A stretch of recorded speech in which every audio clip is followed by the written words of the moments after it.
Hi guys, చాలా రోజుల తర్వాత అయితే మళ్ళీ ఒక వీడియో అయితే పెడుతున్నాను. ఈసారి అయితే నేను ఎన్ఫీల్డ్ మెకాస్మో 1995 మోడల్ ఒరిజినల్ బండి ఇదైతే నేను బైక్ అయితే తీసుకున్నాను. దీన్ని మాడిఫికేషన్ సిరీస్ లాగా అయితే పోస్ట్ చేస్తాను. ఇది డే 1 బైక్ అవుట్లుక్ ఒకసారి చూపిస్తున్నాను చూడండి ఎలా ఉంది కండిషన్ అని చెప్పి. ఇప్పుడైతే బేసిక్ బైక్ స్టార్ట్ అయ్యేదానికి ఏమేమి అవసరమో అది మాత్రం చేస్తున్నాను. అంటే ఇక పక్కన సైడ్ ఆయిల్ అయితే లీక్ అవుతుంది. ఆయిల్కి ఆయిల్ సీల్ అయితే రెడీ చేసాము. ఆయిల్ సీల్ ప్యాకింగ్ అంతా రెడీ చేసాము. ఇంకా కార్బొరేటర్కి 2 రబ్బర్లు అయితే చేంజ్ చేసి 2 క్లాంప్స్ అయితే కొత్తగా వేసేసాము. ఇంక ఈ బైక్ డే 2 అయితే స్టార్ట్ చేసి వీడియో అయితే పెడతాను. ఇదైతే ఇప్పుడు అవుట్లుక్ అయితే చూపిస్తున్నాను డే 1 ఇది. ఈ బైక్ కంప్లీట్ మాడిఫికేషన్ అయితే కంప్లీట్ రెడీ చేసేంత వరకు వీడియోస్ అయితే పోస్ట్ చేస్తూనే ఉంటాను.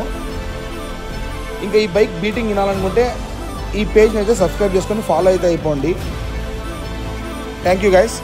బీటింగ్ కోసం డే 2 వెయిట్ చేయండి. హాయ్ గైస్, చాలా రోజుల తర్వాత అయితే మళ్ళీ ఒక వీడియో అయితే పెడుతున్నాను. ఈసారి అయితే నేను ఎన్ఫీల్డ్ మెకాస్మో 1995 మోడల్ ఒరిజినల్ బండి ఇదైతే నేను బైక్ అయితే తీసుకున్నాను.